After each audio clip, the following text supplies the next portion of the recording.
নিজের মর্জির মালিক হওয়ার ব্যাপারটাই কিন্তু আলাদা। মানে যখন খুশি ওঠো, যা খুশি করো, নিজের সংসার যখন যেভাবে ইচ্ছা চলো, যখন খুশি বেরো, যখন খুশি ঘুম থেকে ওঠো, কোনো কিছুই কেউ বলার নেই।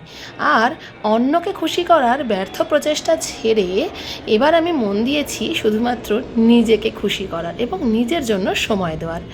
তাই নিজের মনের মতো আজকে যা খুশি তাই চিকেন রান্না করে ফেললাম। যেহেতু কালকে শনিবার, তাই আজকে বাকি চিকেনটা রান্না করে ফেলতেই হবে। ফ্রিজে ছিল কাঁচা চিকেন, আর সেটাকে আনফ্রিজ করার পরে যা খুশি ইচ্ছা মতো সবজি কেটে বানিয়ে নিচ্ছি একটু হালকা করে চিকেন।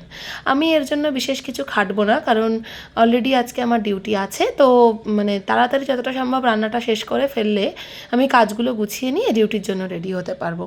আর এভাবে চিকেনটা রান্না করলে মানে আমার বেশি করে একটু টমেটো বা ক্যাপসিকাম, পেঁয়াজ এগুলো একটু দিলে আমার একটু চিকেনটা ভালো লাগে, আর একটু খেতেও অন্যরকম হয়। মানে সোকল চিকেনের ঝোল তো সবসময় করা হয়, তাই আজকে দেখলাম একটু নিজের মনের মতো যা খুশি ইচ্ছা বানিয়ে দিই।